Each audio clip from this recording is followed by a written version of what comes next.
Hey guys, tonight we're stepping into the soft lamplight of a Victorian sick room. There's the faint clink of porcelain, the rustle of starched linen, and a distinct aroma in the air, something like overboiled meat and damp wallpaper. You sit on the edge of a creaky iron-framed bed, a warm cup nestled in your hands. It's not tea, not cocoa, but something stranger. Beef tea. Yes, literal meat water. Supposedly curative, supposedly comforting. You probably won't survive this flavor. So, before you get comfortable, take a moment to like the video and subscribe, but only if you genuinely enjoy what I do here. Drop a comment with your location and local time. I love seeing where and when you're drifting off from. Now, dim the lights, maybe turn on a fan for that soft background hum, and let's ease into tonight's journey together. You lift the cup to your lips. It's warm, slightly greasy, and somehow reassuring. The smell reminds you of pot roast made by someone who resents you. This is beef tea, beloved by doctors across the Victorian era and thought to be the ultimate restorative tonic. You've got a fever? Beef tea. Recovering from a fainting spell? Beef tea. Too delicate for solid food? You guessed it, more beef tea. The preparation is an art. Lean beef is minced or shredded, soaked in cold water for hours, and then gently simmered. Not boiled, never boiled, until a savory broth is born. Sometimes a bit of celery or parsley is added, but not too much. Heaven forbid invalids enjoy themselves. The idea was simple. Distill the essence of beef without the burden of digestion. You're essentially sipping meat's soul. And in a time when protein was power and meat symbolized vitality, giving a pale invalid beef tea was like jump-starting them with liquefied strength. Or at least that's how it was marketed. The cup warms your fingers even as it slides down with an oddly slick aftertaste. It's not delicious, but it's oddly calming. And maybe that's half the point. You recline just slightly, your head propped on pillows that smell faintly of lavender and starch. In the 1800s, invalids were treated with ritual. Sick rooms were sanctuaries. Windows cracked for fresh air, curtains drawn just so, everything arranged for quiet recovery. And always, on the nightstand or the tray, there was beef tea. Hospitals even kept vats of the stuff. Nurses, like gentle ghosts, would bring steaming cups to patients day and night. Florence Nightingale herself insisted it be made cleanly, properly, and fresh each time. Spoiled beef tea was a sin, practically a crime against humanity. But here's a curious detail. Historians still argue whether beef tea actually did anything. Nutritionally, it's low in protein, iron, and basically everything you need to not die of tuberculosis. Some even likened it to drinking hot water that beef once thought about. Yet, in terms of psychological comfort, it was unmatched. You recline just slightly, your head propped on pillows that smell faintly of lavender and starch. In the 1800s, invalids were treated with ritual. Sick rooms were sanctuaries. Windows cracked for fresh air, curtains drawn just so, everything arranged for quiet recovery. And always, on the nightstand or the tray, there was beef tea. Hospitals even kept vats of the stuff. Nurses, like gentle ghosts, would bring steaming cups to patients day and night. Florence Nightingale herself insisted it be made cleanly, properly, and fresh each time. Spoiled beef tea was a sin, practically a crime against humanity. But here's a curious detail. Historians still argue whether beef tea actually did anything. Nutritionally, it's low in protein, iron, and basically everything you need to not die of tuberculosis. Some even likened it to drinking hot water that beef once thought about. Yet, in terms of psychological comfort, it was unmatched. You sip again. There's a satisfying saltiness now, maybe even a phantom meatiness if you let your mind wander. A little like the broth from instant noodles, if the noodles had been rich Victorian landlords. It's not just Britain either. Across Europe and into America, beef tea had its heyday. Soldiers drank it on the battlefield. Women were prescribed it after childbirth. And in one tragic case, Charles Dickens' sister-in-law passed away despite being force-fed it for weeks. Let's just say it wasn't the miracle they hoped for. Still, the image persists. The pale patient in bed, cup in hand, pink slowly returning to their cheeks. In 1870, Dr. Valentine even created a portable version, concentrated beef extract that could be diluted with water. It came in little tins, making it easy for caretakers to whip up a restorative draft in minutes. You shift, blankets rustling softly, and picture one of those tins, a gleaming label that promises energy, vitality, vigor, all from beef water. It's kind of impressive, really, how confident the Victorians were in their culinary treatments. You can't help but admire it, even if you now feel like a consommé. There's a quiet moment now. The fire in the grate pops softly. Somewhere down the hall, a grandfather clock ticks. You imagine a Victorian home. Heavy drapes, doilies on every surface, and a faint odor of boiled linen. The sick room sits at the heart of it all, hushed and shadowed. Outside, the world is changing. Trains roar across the countryside, telegrams flash between cities, and Queen Victoria is still mourning Albert. But inside the sick room, time is slow. You sip your beef tea, and it feels almost timeless. A nurse leans in, tucks the blanket a little tighter around your legs, and replaces your cup with a small bowl of something pale and steaming. You're not sure what it is yet, but you can bet it's made of starch and sorrow. Before we go, here's your quirky tidbit. Beef tea became so popular that in 1865 it was officially served to the British royal family.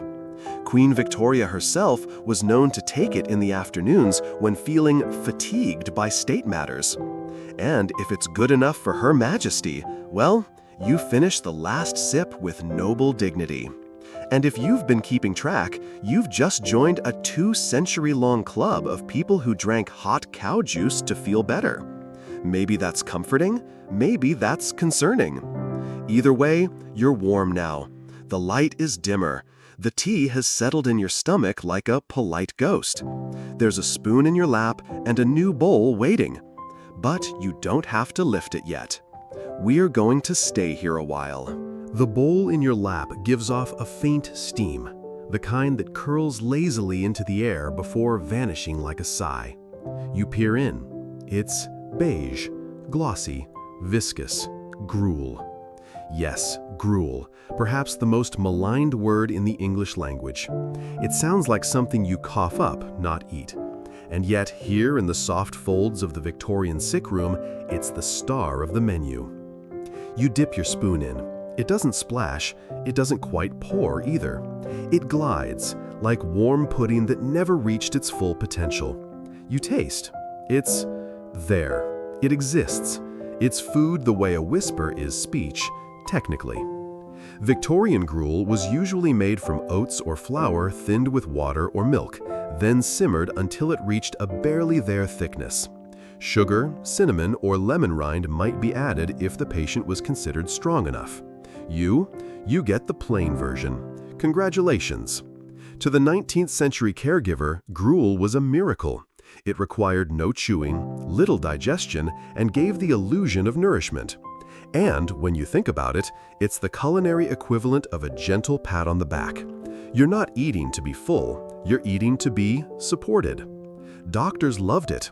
It was cheap, safe, and symbolically nurturing. Hospitals churned it out by the gallon. But here's where things get weird. Gruel was also classified by strength. Very thin, medium, and strong. Imagine sitting at a patient's bedside trying to decide if they're strong enough for medium gruel. It's the Victorian version of leveling up in a video game. Historians still argue whether this kind of bland feeding did more good than harm. Some believe it prevented stress on delicate stomachs.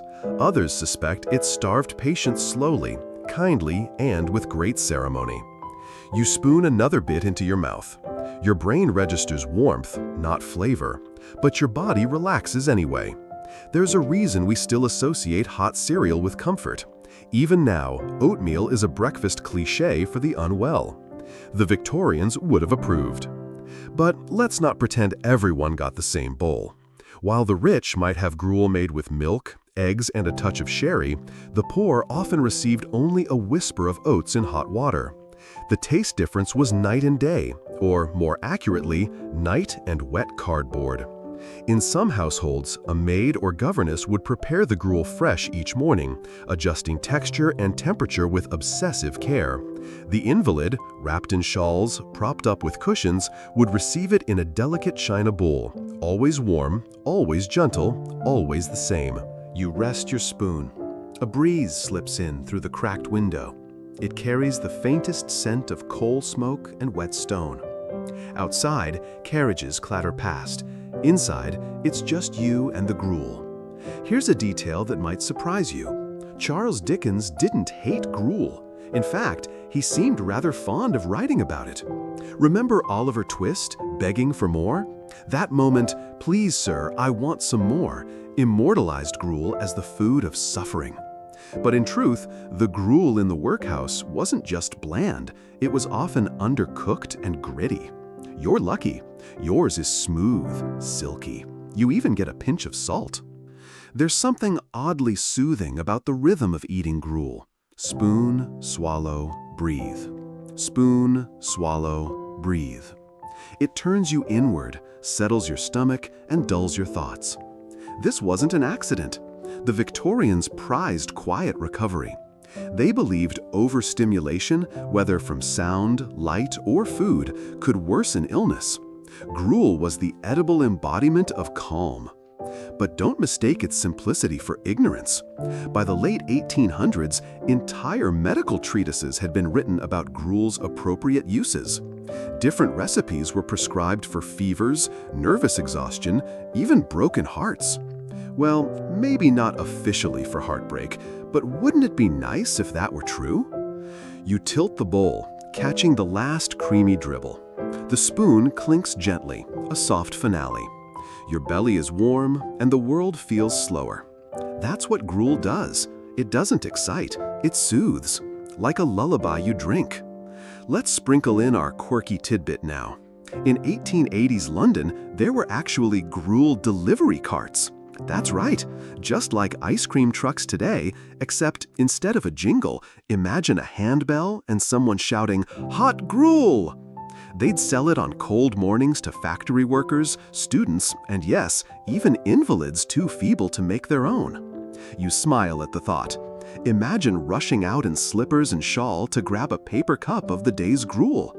A strange comfort, but comfort nonetheless. By now, your limbs feel a bit heavier. Not unpleasantly so, just as if your body knows it can rest. The soft flicker of the fireplace reflects on the glazed bowl in your lap. You place it gently on the bedside table. It joins the empty cup of beef tea, both remnants of a culinary ritual that hoped to feed not just the body, but the spirit too. The nurse returns. She's as quiet as mist. Her apron is crisp, her hands soft. She takes your bowl, folds your blanket up toward your chest, and offers a slight nod. No words, just care.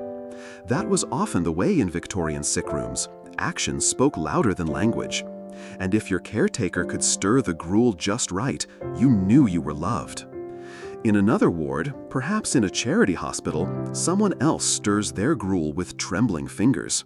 Their bowl is tin, their blanket thin. But even there, the warmth of the gruel matters. It's not the meal, it's the moment, the care, the hope that comes with something hot to hold on to. The clock chimes. Maybe it's midnight, or maybe time has melted altogether. You settle deeper into the bed. The starch of the sheets brushes your skin.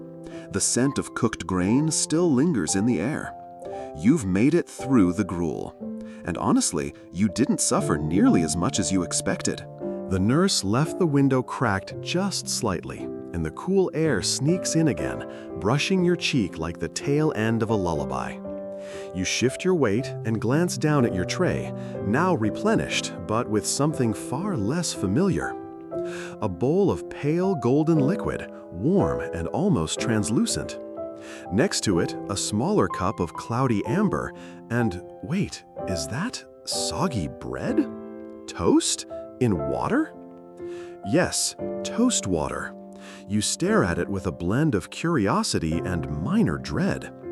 You've heard of herbal teas, medicinal tonics, even soup for the sick, but boiled toast steeped like a tea bag? That's new. You take a cautious sip. It's mild, really mild. The kind of mild that feels like a whisper inside your mouth. If someone once described flavor in the room where this was made, you might detect the echo. Still, it's warm, slightly bready, slightly sweet, if the nurse liked you today. In the Victorian era, toast water was considered not just suitable, but ideal for the unwell. It was gentle, soothing, easy on the stomach, and required only 2 ingredients: bread and boiling water. Maybe a bit of sugar if you were feeling wild. You'd brown the bread to a near charcoal crisp, then let it steep in freshly boiled water for a good 10 minutes, strain it, and serve. To your surprise, it doesn't taste burnt. There's a hint of caramel, actually, like the idea of breakfast, without the burden of chewing. Historians still argue whether toast water was ever truly medicinal or just another way to make poverty palatable. But for many Victorians, especially those too ill or frail for even gruel, it was the gentlest step toward nourishment. Beside the cup, your eyes settle on a different dish. Pale, creamy, with little pearlescent grains floating in a translucent broth. Barley water, or is it barley broth? The line is blurry, just like the liquid itself. You lift the spoon and taste. It's oddly satisfying. There's a warmth that creeps up from your throat to your nose. Mild again, but somehow more substantial than toast water. It coats your mouth gently, like someone wrapping a scarf around your soul. Barley water, made by simmering pearl barley in water and often flavored with lemon or nutmeg, was a staple in invalid diets. Rich in starch and said to ease fevers and soothe the bladder, it was the Victorian version of Gatorade, just with fewer electrolytes and more beige. In fact, barley broth was so highly regarded that it appeared in nearly every 19th century hospital menu. Children with fever, women recovering from childbirth, elderly patients near the end, all of them were offered barley water. It was a silent comfort, passed hand to hand like a lullaby in a cup. You stir yours gently. The spoon taps the side, soft as a breath.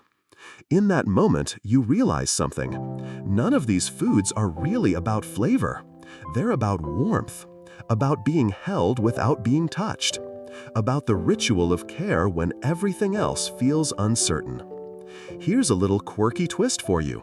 Some Victorian doctors believed barley water could cure moral weakness. Yes, really. A gentleman too fond of drink might be prescribed a week of barley broth and quiet reflection, as if hot cereal water could save a soul. Whether it worked or not is anyone's guess, but we do know this: barley water was served to Queen Victoria herself during bouts of fatigue. If you've noticed a pattern, yes, she was basically kept alive on a steady drip of weak meat broth, gruel, and soggy bread. Now, back to the toast water. You finished it, more out of curiosity than hunger. There's something oddly addictive about the soft comfort of it, like being tucked in by a grandmother you've never met in a time you've never lived. You shift again, letting the pillows embrace your shoulders. The fire crackles faintly, a familiar friend now. In the corner, the nurse knits. She doesn't look up. She doesn't need to. Your tray is clean. That's all the message she needs. Let's not forget that toast water had its upscale versions too. Some households infused it with orange peel, cloves, or even a whisper of sherry. That's right. If you were a wealthy invalid, your boiled bread came with an upgrade. A gentle nod to the pleasures of the world, even as you teetered between recovery and rest. One mainstream fact worth noting, both barley water and toast water eventually made their way into early 20th century baby formulas. Pediatricians believed these liquids could calm colic and settle stomachs. And honestly, who can argue with results when the baby stops crying? You lie back now, eyes half closed. The taste of barley lingers on your tongue like a memory. You're not full, but you're not hungry either. You're suspended in that delicate Victorian ideal of enough. Your mind wanders to crowded city hospitals where rows of patients lay under stiff white sheets sipping barley water from dented tin mugs, to quiet country homes where mothers spooned toast water into their children's mouths by candlelight, to asylums where even the most disturbed were calmed momentarily by the ritual of warm broth. There's something unspoken in all of it, a gentle acknowledgement that even when bodies falter, the act of feeding someone is a kind of love. The wind has picked up slightly outside. You hear it rattle against the old panes. A chimney moans softly, like a violin tuning itself. You imagine gaslight flickering along wallpapered halls, nurses moving in slippered feet, trays carried like sacred offerings. Before we let go of this moment, here's your odd little trivia. One early invalid cookbook suggested that toast water be made with stale sponge cake for ladies of delicate constitution. So yes, someone out there was sipping cake tea and calling it medicine. You can't help but smile. It's ridiculous, it's lovely, it's very, very Victorian. You draw the blanket up toward your chin. The tray is gone. The fire glows low. Your belly is lined with 3 ancient potions of comfort, each stranger than the last, each more reassuring than you'd expect. And still, there's more to come. The nurse hasn't even brought out the eggs yet. The room has grown quieter. The crackle of the fire now feels like an old friend, gently tapping a rhythm in the background. You hear the faint rustle of a tray returning, soft feet on worn floorboards, the low creak of the serving cart, and then the unmistakable scent of warm egg. Not bacon and eggs, mind you, don't get too excited. This isn't a diner at 7 a.m. No grease, no sizzle, no hearty forkfuls to make you sit up in bed with joy. No, this is the egg in its softest, most apologetic form. Poached white, trembling yolk, coddled to the point of whispering. Or perhaps it's beaten lightly into warm milk, a milk egg flip, beloved by invalids with delicate lungs and fading appetites. The nurse approaches and sets a dainty porcelain dish in your lap. You glance down and find what might be the gentlest food on earth. A coddled egg, nestled in a little silver cup, its top just cracked open like the beginning of a very shy conversation. You lift the tiny spoon. There's a ritual to this. Scoop from the center, careful not to break the yolk too early. Let the warmth coat your mouth without ever startling your tongue. And there it is, rich, silky, like the inside of a fresh thought. Soft-boiled egg was a cornerstone of Victorian invalid fare, not just because it was nourishing, but because it was polite, quiet. It asked nothing of your teeth and gave everything with minimum fuss. You might be thinking, it's just an egg. But here's the thing. To a Victorian doctor, the egg was practically sacred. It was pure protein wrapped in a sanitary shell. And at a time when refrigeration was a fragile luxury, an egg was a little miracle that didn't need ice or salt to survive a journey to the bedside. Mainstream fact incoming. Eggs were prescribed regularly for tuberculosis patients. Soft, warm, gently seasoned if at all, they were believed to help rebuild strength without taxing the digestive system. You can almost hear the Victorian physician murmuring, "Nothing but an egg and a whisper today, my dear." And sometimes that was enough. You take another bite. It dissolves. It's warm sun in edible form. But let's get a little weirder, shall we? There was a particularly odd moment in Victorian food history when raw eggs became a bit of a trend. Blame it on a new wave of nutritional theories and the lingering influence of early French medical advice. Raw eggs were dropped into wine, into beef broth, even into beer. Yes, beer and eggs. Cheers. This practice, called an egg flip or egg posset, was meant to fortify the sick. To modern sensibilities, it sounds like the prequel to a stomachache. But back then, it was prescribed with grave seriousness. A spoonful of sugar, a dash of brandy, a cracked egg yolk stirred in before bed, and voila, a bedtime tonic for the consumptive or simply those of a fragile nature. You glance at your own egg again, grateful it's fully cooked, more or less. The nurse, satisfied with your progress, places the next offering before you. A dish you might recognize, though its texture here is suspiciously more pudding-like than usual. It's scrambled eggs, but not the way you know them. Victorian scrambled eggs were not fluffy. They weren't golden. They weren't cooked over medium heat and lovingly fluffed with butter. No, these were stirred eggs, barely scrambled, more like thickened custard with a ghost of yolk and the consistency of warm clouds. Eggs like this were often mixed with milk, cooked slowly over water baths, and seasoned with a single grain of salt, if that. Pepper was considered risky, spicy, rebellious. Historians still argue whether these softened eggs offered any real benefit or simply acted as edible placebo. Easy on the stomach, yes, but lacking the substance to rebuild strength in serious cases. Still, to a culture obsessed with moderation and gentle recovery, a perfectly coddled egg was a quiet triumph. Another forkful. It barely resists. There's no bite, no chew, just a slide down the throat, like silk unrolling in a sunbeam. Victorians loved predictability in illness, routine, texture, temperature. Every dish was part of a larger performance, where nothing should startle the senses. A strong smell? Dangerous. A crunchy crust? Reckless. The egg became a neutral actor in this drama, capable of changing form to fit the mood. Poached, whipped, coddled, steamed, raw, stirred. And here's your quirky tidbit.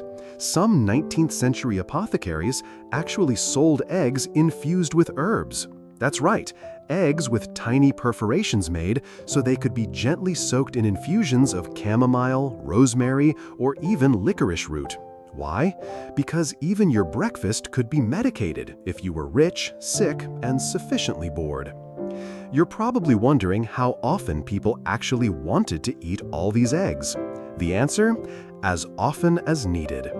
In some sanatoriums, patients were prescribed up to 8 eggs a day. Imagine a breakfast tray arriving with 6 raw yolks and sherry and 2 soft poached eggs, all delivered with the cheerful optimism of Victorian medicine. The nurse appears once more, clearing your empty dish and nodding approvingly. "You're doing well," she seems to say. That egg didn't stand a chance. Outside, you hear a distant clip-clop of hooves, a carriage, maybe, or a milkman returning home. Time has softened, its sharp edges now cushioned by protein and warmth. Another fire pops, the light flickers. You stretch slightly, aware now of the way your body feels more grounded, your limbs just a little heavier than before. That's the egg effect. Not a rush, just a gentle tethering to the earth. Let's end with a detail that's half fact, half gossip. It's said that Florence Nightingale herself once demanded that all patients under her care receive at least 1 egg per day. Not because she loved the taste, but because she saw what happened when nourishment was neglected. She saw too many fade, quietly and painfully, for want of something as simple as a bite of soft yolk. So you finish yours. You give a silent thanks to the chicken, somewhere, perhaps in a damp coop behind a foggy cottage, whose quiet labor is now part of your recovery. The nurse dims the lamp. The tray is gone. You lie back, belly warm, brain fuzzy, toes tucked. And in the stillness, you understand why the Victorians revered the egg. It didn't heal you, but it never hurt you. It showed up soft, dependable, and slightly absurd, just like the best kind of friend. You're barely aware of the tray's return this time. It seems to drift into your lap like fog. The nurse's movements are so quiet now, she could be a ghost. Or you could just be that deeply sunk into the bed, the pillow, the softness of being a little too full of eggs and sleep. Still, curiosity stirs. You open one eye. This time the dish is paler than ever, cream-colored, smooth, almost shiny. You peer closer. Oh, it's blancmange. If you've never seen it before, imagine a pudding that isn't sure it wants to be dessert. It quivers faintly, like it might apologize for existing. It smells like milk and nothing else.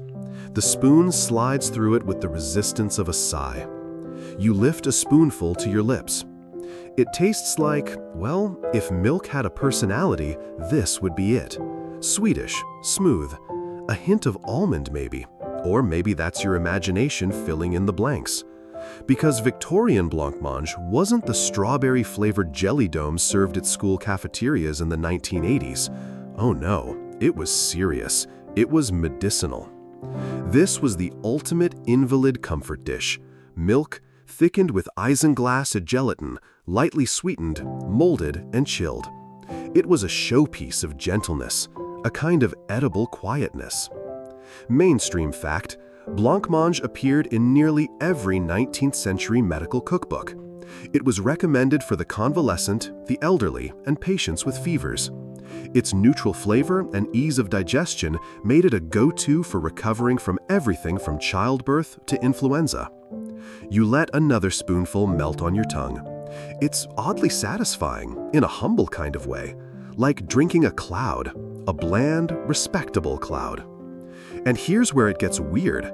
In the early days, blancmange wasn't sweet. In fact, medieval blancmange was often made with shredded chicken, rice, almond milk, and sugar, a savory sweet hybrid that blurred the line between meal and medicine. By the Victorian period, the chicken had mercifully disappeared, replaced by more genteel ingredients. But the idea remained. This was food that nourished without ever making a scene. Historians still argue whether blancmange's popularity stemmed from its nutritional value or from its visual symbolism. After all, this dish looked refined, elegant, pure. And in a time when appearances were everything, a molded, pale dessert on a silver dish suggested both wealth and careful convalescence. Even your pudding needed to behave. Beside the blancmange is a similar-looking but slightly glossier cousin, arrowroot pudding. Now, this one has a bit of starch to it. You take a spoonful and it clings just a little more. Less silk, more velvet. It's sweeter, but not by much. Just enough to remind you that food can sometimes smile. Arrowroot was a Victorian darling. Extracted from tropical tubers and turned into fine powder, it was prized for its digestibility. Infants were weaned on it, dysentery patients survived on it, and invalids across the empire were spoon-fed arrowroot in dozens of forms, from warm drinks to soft puddings to papery biscuits. Your spoon finds the bottom of the dish before you realize it. That's the secret weapon of these foods. They don't announce their arrival, and they never say goodbye. They just vanish. You shift a little, noticing that this section of your stomach is now claimed by starch. A soft, sweet starch that probably hasn't changed since Queen Victoria herself lay sick in bed with a slight chill and a strong craving for vanilla-ish goo. Let's pause for a quirky tidbit, shall we? In one 1853 manual for convalescent care, a recipe for blancmange includes an instruction to stir clockwise only, lest the mixture separate in protest. That's right, the direction of stirring was believed to matter. Whether this was superstition or an early attempt at culinary science, no one agrees. But the warning was clear: stir wrong and your pudding might revolt. Back to your tray. You blink at the next dish. It's so pale, it's practically translucent. This one, you guess before tasting, is rice water. You're right. It's hot, thin, with a texture that feels like memories trying to turn into dreams. The flavor? Subdued. If rice had breath, this would be it. Rice water, made by boiling rice in excess water and straining off the liquid, was another Victorian cure-all. It was prescribed for fevers, diarrhea, coughs, colds, and general weakness. One doctor claimed that rice water restores life to a failing child. Whether he meant this figuratively or literally is unclear, but the claim made it into enough medical books to keep rice water on hospital menus for decades. It's also soothing in a way that's hard to describe. You sip it slowly, the warmth pooling behind your eyes. It makes sense, you think. When life feels sharp and chaotic, what better remedy than something round and calm? Something that tastes like stillness. There's a small saucer next to it. You pick it up. This one's new. It looks like a thick paste flecked with something brownish. Bread jelly. You raise your eyebrows. Jelly made from bread? Yes, and not the fun kind. This one involves boiling stale bread into a sludge, straining it, and sweetening it just enough to make it edible. Bread jelly was for the serious invalid, the ones who couldn't handle solids, the ones who needed every calorie to come with minimal chewing. It doesn't taste bad, but it doesn't really taste good either. Just earnest, that's the word. Bread jelly tastes like it's doing its best. You can almost hear the caregiver's voice from 1857. "We'll try a little jelly today. Just a spoonful. That's it. Good, very good." In that moment, you realize something about all these dishes. They're not about indulgence. They're about ritual, repetition, the spoon, the sip, the pause.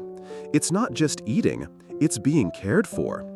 Your body, too tired or fragile for demands, is being fed in the gentlest way possible. Nothing spiced, nothing fried.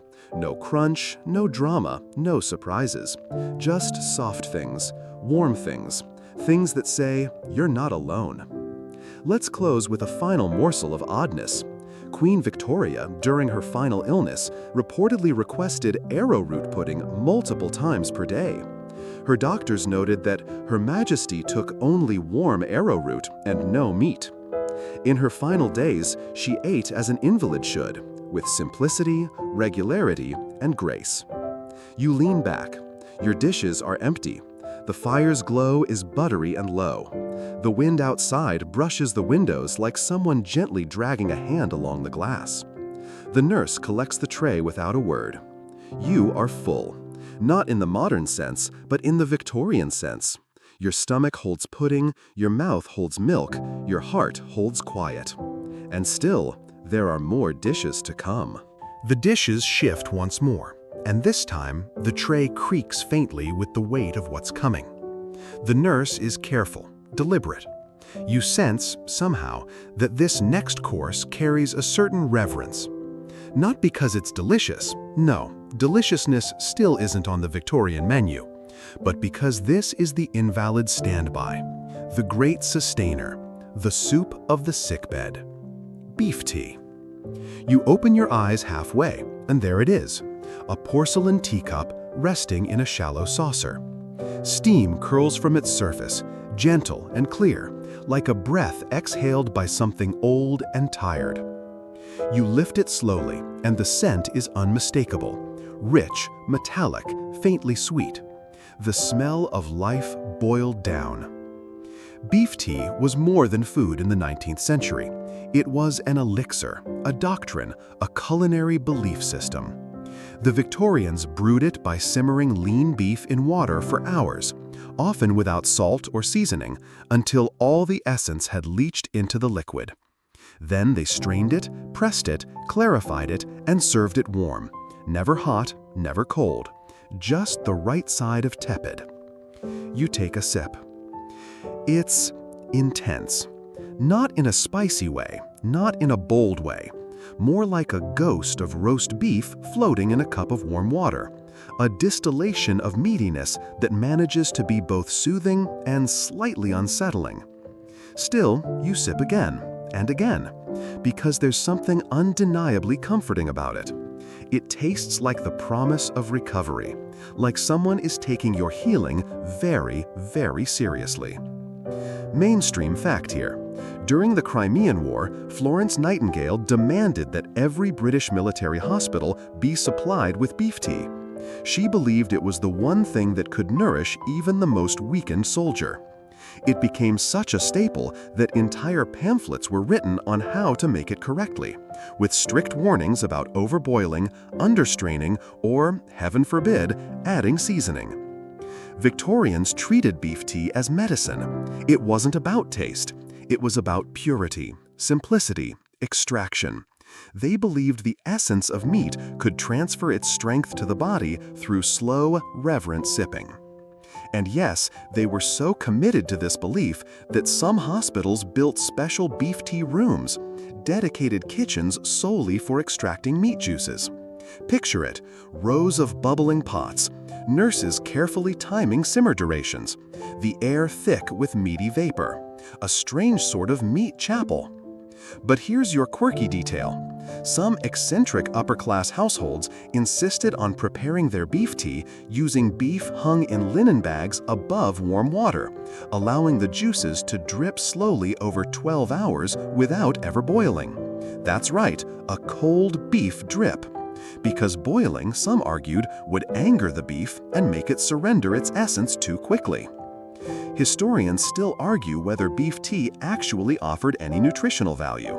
Chemically, it's low in protein and fat, essentially a very faint broth. But psychologically, it felt medicinal, it felt strong, and sometimes that's enough. You finish your cup. The warmth spreads through your chest like candlelight behind your ribs. There's something ancient about this comfort, primitive, universal. Across cultures and centuries, meat broth has always been the food of the recovering. The next bowl arrives. Similar, but different. Mutton broth. A little heavier, a bit cloudier. It smells earthier with a grassy edge. You take a cautious sip and taste the hills, wool and pasture, and something like rainy mornings. Not unpleasant, just woollier. Mutton broth was especially popular among older patients. The Victorians believed it was less inflammatory than beef, better suited for fragile stomachs and late-stage illnesses. It was the elderly sibling of beef tea, wiser, gentler, slightly more melancholy. Another spoonful, another slow exhale. Your breath starts to match the rhythm of your meals now, calm, repetitive, unhurried. Here's a weird one for you. In some 19th century hospitals, meat broths were classified by emotional effect. That's right, beef broth was said to cheer the spirits, while mutton was grounding to the humors. Chicken broth, on the other hand, was thought to cool the blood and prevent fits of melancholy. Essentially, your soup was a mood ring. And since we're here, yes, chicken broth is next. The nurse places it beside you, and even without touching it, you know what it is. It's golden, shimmering faintly with fat. The classic. You take a sip and taste home. Chicken broth didn't rise to prominence in the Victorian diet until a bit later, but once it did, it became synonymous with healing. Gentler than beef, more agreeable than mutton, it became the preferred choice for children and delicate women recovering from fever. And, true fact, one of Queen Victoria's personal physicians once insisted that chicken broth was the only food fit for the chest. Make of that what you will. It's light, salty even, finally a little seasoning. The Victorians allowed a dash of celery or a sliver of carrot in their poultry broths. Not too much though, don't get wild. You set the empty bowl aside and blink slowly. The warmth inside you is layered now, milk and eggs and starch and meat. Each dish stacked carefully on the one before it, like sandbags against the flood of weakness. The nurse returns with something darker. It's beef jelly. Yes, jelly. You hesitate. It glistens, wiggles. This was beef tea once, then cooled and congealed. The gelatin, naturally present in bones and connective tissue, sets it into a shape. And here's your historical detail. Beef jelly was often prepared days in advance, cut into cubes and stored in covered dishes. It could be eaten cold or melted back into broth. One medical journal from 1868 even recommended it as suitable for those who cannot chew and dare not sip. You dip your spoon in. It's not horrible. Savory jello. It coats your mouth in a way that's oddly satisfying. Maybe you understand now why Victorian doctors liked it so much. It didn't challenge the patient, it simply offered itself. You've reached peak Victorian nourishment. Nothing spicy, nothing crispy, just soft things, liquid things, wobbly things. Here's your final quirky fact for this course. Charles Dickens once described beef tea as a drink for ghosts who haven't finished haunting. That man knew what he was talking about. And maybe you feel a bit like a ghost now, drifting between warm sips and slow breaths, your body half asleep, your brain floating just above your shoulders.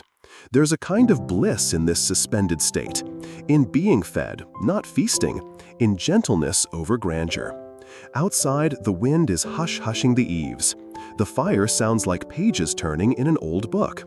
And the nurse? She just smiles softly, collecting the tray once more, leaving only quiet in her wake. By now, your stomach has accepted its fate. No spice, no crunch, no resistance. It has surrendered fully to the Victorian Invalid menu, a sequence of calm, colorless offerings that whisper rather than speak. But the next dish arrives with a little more weight. Not in flavor, heavens no, but in intention. The nurse lifts a silver lid with a gentle flourish, and you're greeted by something that looks like mush. Familiar mush, though. You know this one. Oatmeal gruel. You sigh, but fondly. This isn't breakfast oatmeal like you might know it today, with cinnamon, fruit, and sugar pretending it's dessert. This is gruel. Serious gruel. The kind of porridge that's had all joy boiled out of it, and then boiled some more. Oats, water, maybe a hint of milk if the doctor allowed it. Served warm, always warm. Never hot, never cold. You take a bite. It's velvety, almost slimy. Not unpleasant, just pale. Like food pressed through gauze. Like something designed not to offend a single cell of your body. Mainstream fact, gruel wasn't just for workhouses and Oliver Twist orphans. In Victorian hospitals, it was standard issue for invalids in recovery from gastrointestinal illness, surgery, or severe fevers. It was easy to digest, easy to serve, and cheap to make in large quantities. Hospitals had enormous cauldrons of the stuff simmering at all hours. Picture nurses in white caps ladling it into bowls like a sacred ritual. Scoop, stir, pour, repeat. There's something meditative about eating it now. You count the spoonfuls without meaning to. 1, 2, 3. A rhythm sets in, like waves lapping at the shore of your ribs. And then a little surprise. Quirky tidbit incoming. Some upper-class families insisted that their invalid gruel be stirred with a silver spoon only, as they believed other metals might disrupt its magnetic healing properties. Yes, really. Silver, they claimed, enhanced the etheric balance of the food. You glance at your spoon. Not silver, but the gruel still tastes healing. So either the Victorians were mistaken, or your spoon is working overtime. The nurse offers a second bowl. Barley water. Now, barley water may sound like something brewed in a medieval apothecary, and honestly, you're not far off. It's made by boiling pearl barley in water until the liquid becomes slightly cloudy, then straining it, and sometimes sweetening it, lightly, of course. You take a sip. It's warm and faintly nutty, like someone tried to make tea out of cereal. Smooth, starchy, and curiously comforting. Victorian doctors adored barley water. They prescribed it for inflammation, fevers, and even mild kidney disorders. They claimed it helped cool the blood, a phrase you've heard more than once now and are still not sure you understand. But hey, if your blood wants to take off a sweater, who are you to argue? Historians still argue whether barley water's popularity came from its actual medicinal properties or from the fact that it made patients feel like they were doing something, drinking something, participating in their recovery in a visible, palatable way. In fact, one 1871 convalescent manual includes a section titled "The Patient Must Feel Useful," which recommends offering barley water with instructions like, "Sip it thoughtfully, do not rush." So yes, you were meant to savor the process. You pause, savoring. The wind outside has slowed. The fire crackles more softly now, and you realize your body is matching the rhythm of your food. Slow, deliberate, quiet. Your next dish arrives, and this one brings a familiar fragrance. Rice pudding. But not the rich, creamy custard version you might be thinking of. No nutmeg, no raisins, no baked top. This is invalid rice pudding, which means two things. It's overcooked and underflavored. You dig your spoon in and find the grains have collapsed into a near paste. The milk is thin, the sweetness subtle, more suggestion than presence. But it's warm, hugely warm. The kind of warmth that spreads outward and downward, like wearing a sweater on the inside of your chest. Mainstream fact: rice pudding was one of the few invalid foods also served regularly to children, elderly people, and, oddly, prisoners. It straddled that strange line between nourishment and discipline, soft enough to soothe, bland enough to control. Here's something you didn't expect. It's actually nice. Not exciting, not flavorful, but deeply kind. The kind of food that asks nothing of you, that simply is. And here's your quirky tidbit. One popular Victorian recipe for rice pudding called for adding a splash of rose water, not for flavor, but to charm the dreams of the convalescent. That's right, rose water for dream charming. Unfortunately, your version tonight seems rosewater free, so your dreams may remain uncharmed, for now. Next to the pudding is something cold and white, milk jelly. Ah yes, back to jelly again.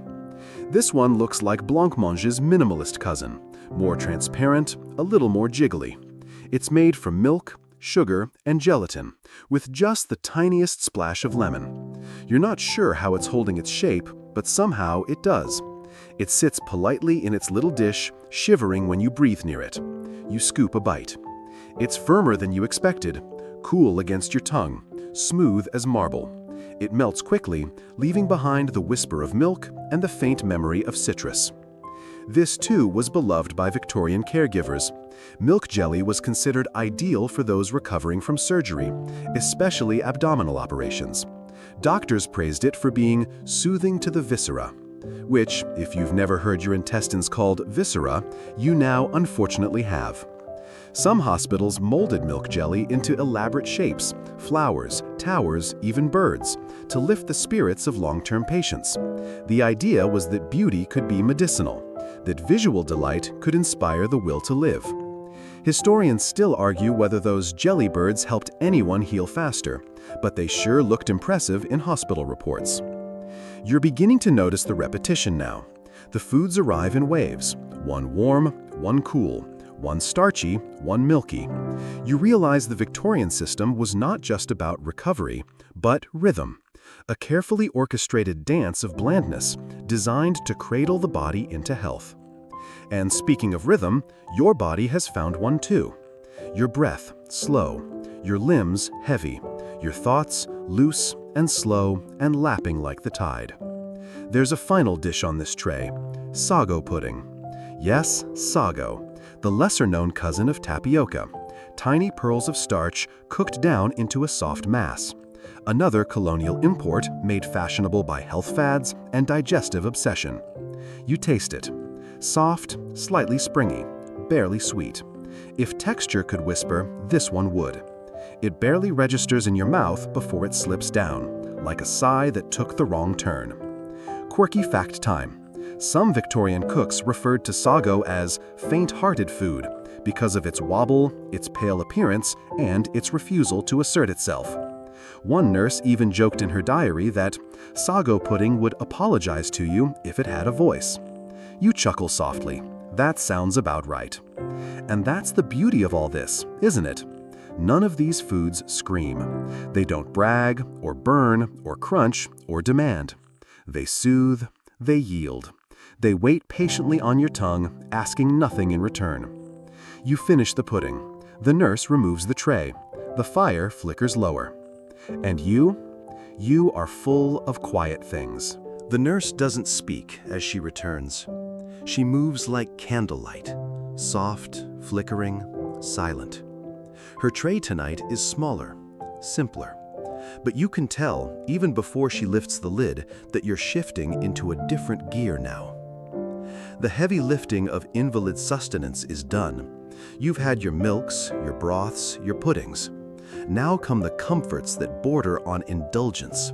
Victorian indulgence, mind you. So don't expect truffles or brandy. This is still a world of soft fabrics, hushed voices, and food that trembles. Tonight's first offering, arrowroot biscuits. And not the crunchy ones from the modern grocery aisle.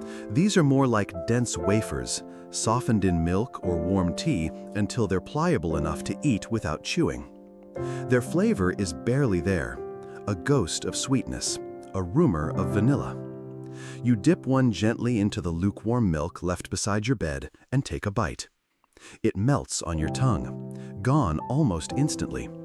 It's like the memory of a cookie more than the cookie itself. Mainstream fact: in Victorian convalescent culture, arrowroot held a revered place. It was praised for being easy to digest, gluten-free before anyone knew what gluten was, and naturally soothing to the stomach lining. Doctors swore by it for cases of dyspepsia, infant weaning, and post-fever fatigue. They believed arrowroot bound the bowels and settled the spleen, two organs that, if you're being honest, you're not entirely sure should be bound or settled. But it sounded impressive in those handwritten medical journals. And here's a quirky detail for you.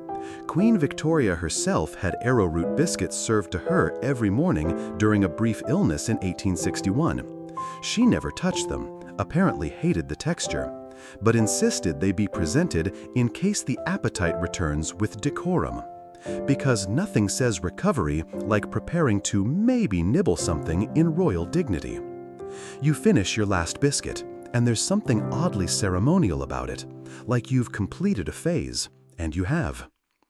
The nurse brings you something new, not food, not liquid, a warm cloth.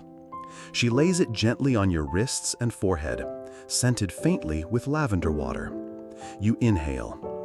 It's soft and herbal and sweet in the way that makes your eyes sting a little, like something you've known forever. Not a flavor this time, but a feeling. The feeling of being looked after, of being tended to, down to the pores. Victorian invalid care wasn't just about what you ate. It was also about what you felt, on your skin, in your breath, against your pillows. Comfort was layered, calibrated. Mainstream fact: lavender water was a standard feature in upper-class sick rooms. It was thought to soothe hysteria, calm palpitations, and encourage harmonious humors.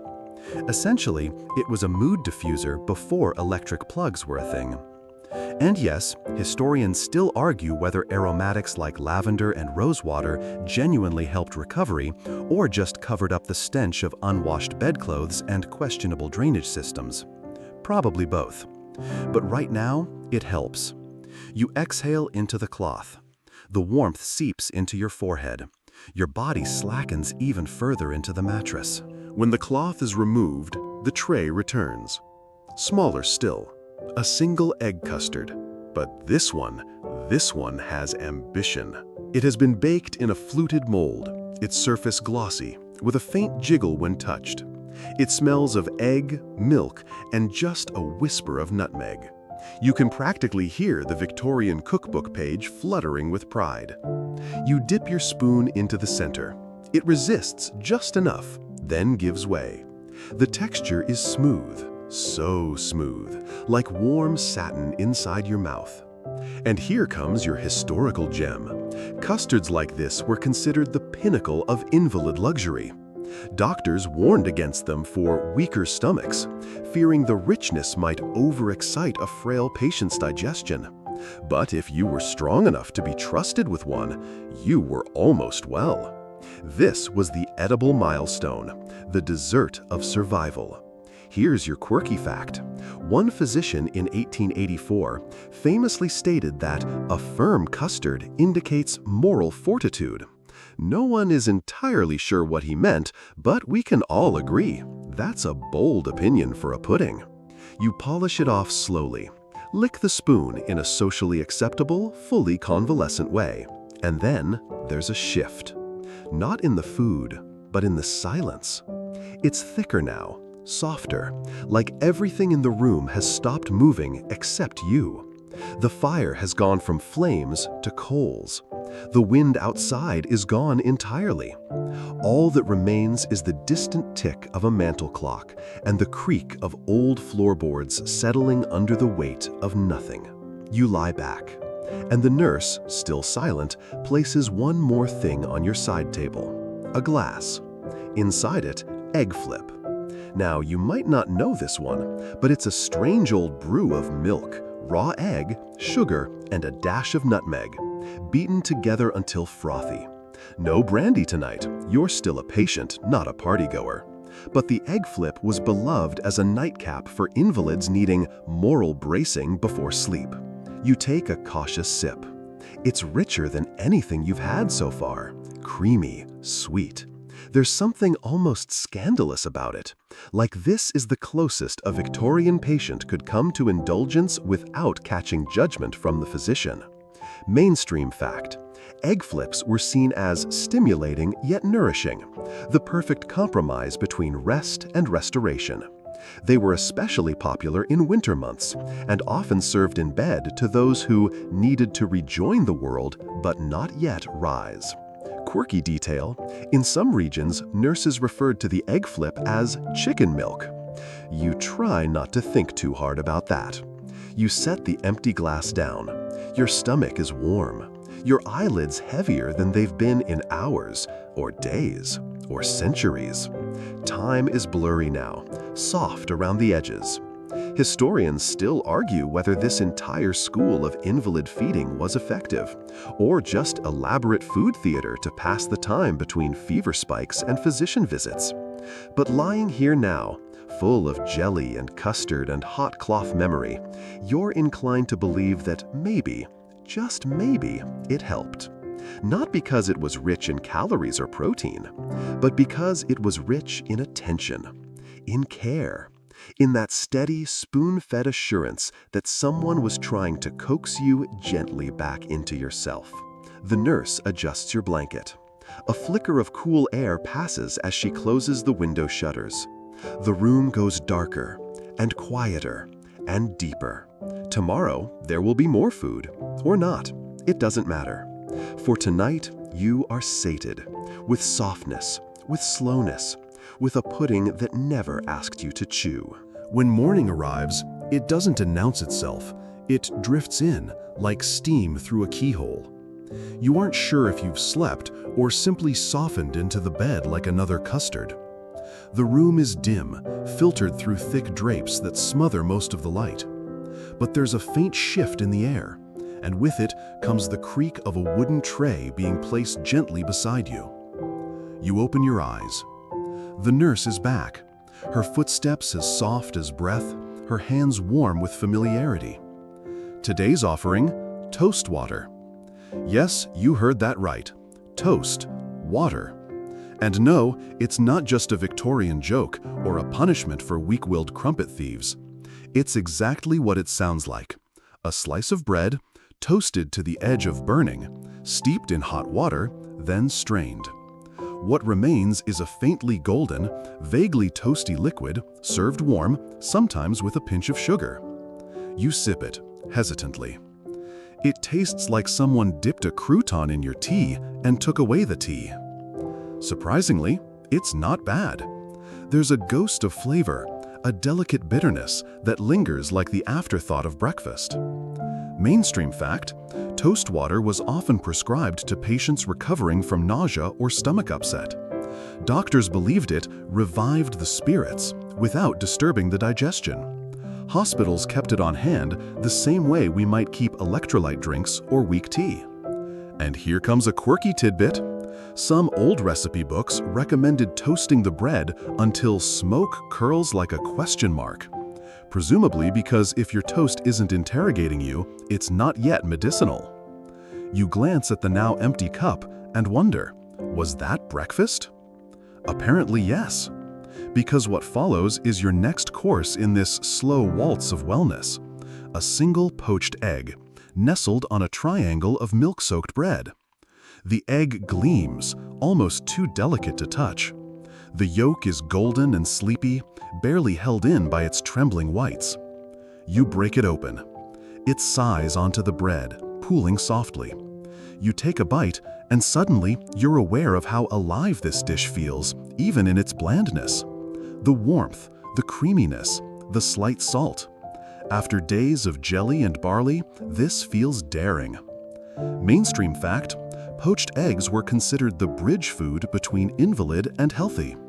A patient who could keep down a poached egg was officially on the path to rejoining the world of the upright and the chatty.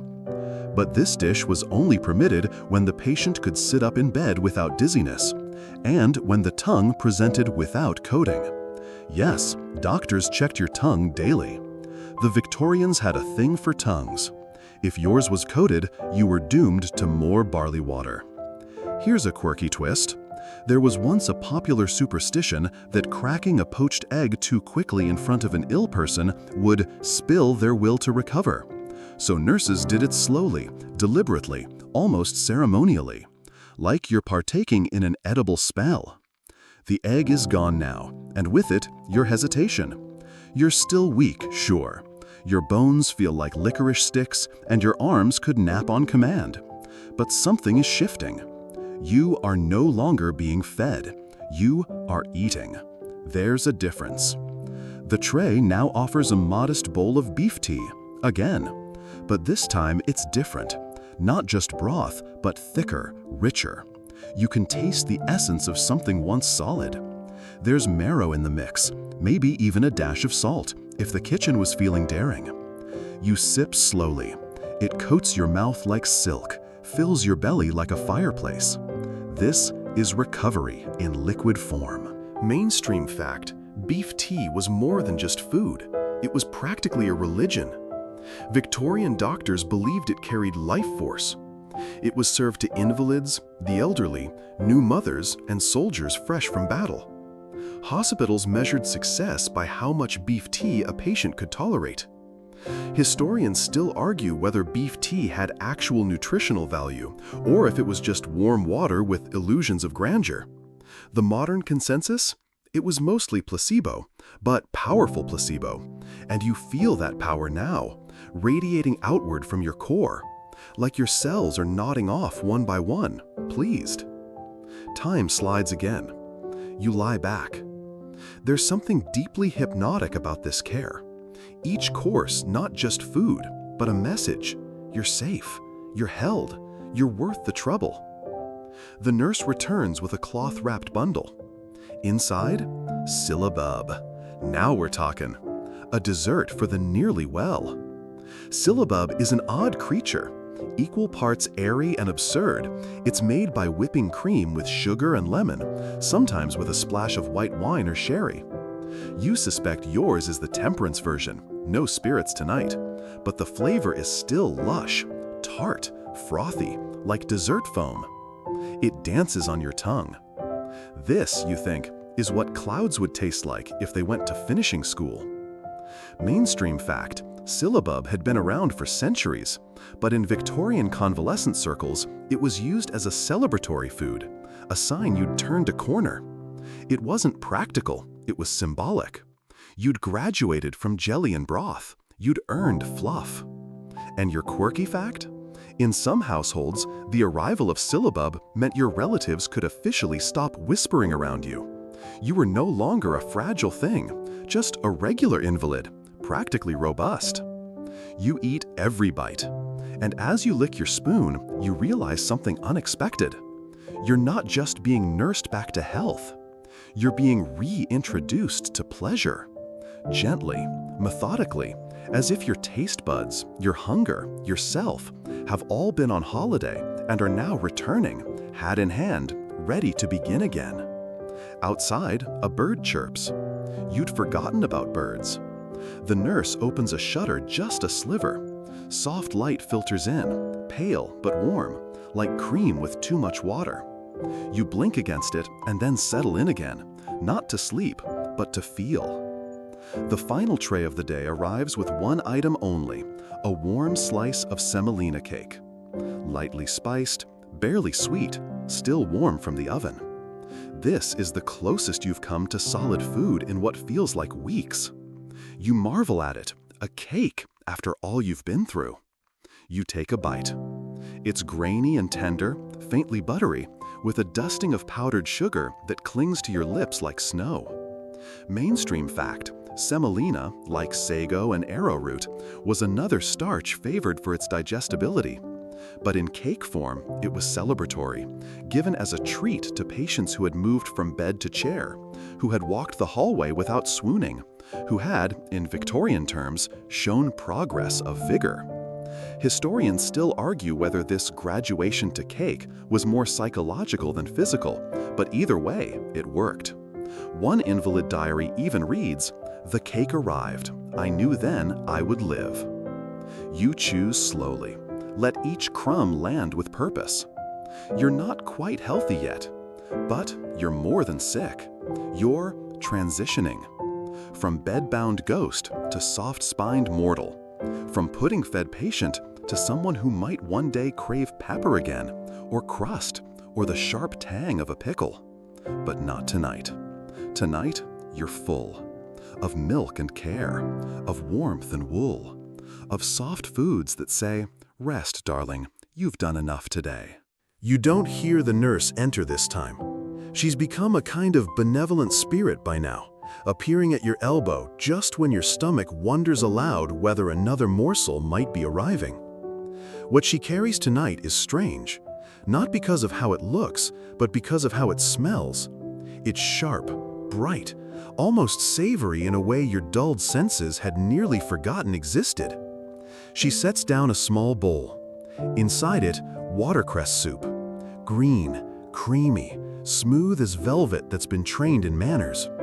You take a spoonful, and for the first time in days, or maybe centuries, you taste something with a bite. The peppery zing of watercress lifts your eyelids. You blink, surprised by the sheer greenness of it, like chlorophyll decided to flirt. Mainstream fact, watercress, rich in iron and vitamin C, was a darling of Victorian convalescence. Doctors praised it for fortifying the blood and stimulating appetites dulled by fever or melancholy. For women recovering from childbirth or anemia, it was practically a prescription. Quirky tidbit? A 19th century pamphlet claimed that watercress encouraged cheerful thoughts in widows and convalescents alike. You're not sure how they measured that, possibly with some very Victorian graphs, but it does explain the sudden smile tugging at your lips. You finish the bowl, almost chasing it with your tongue. You don't, of course. You're an invalid, not a barbarian. The nurse seems to notice. She gives you the briefest ghost of a nod before disappearing again. When she returns, the tray is curious, divided, neat little compartments like something designed for a polite picnic.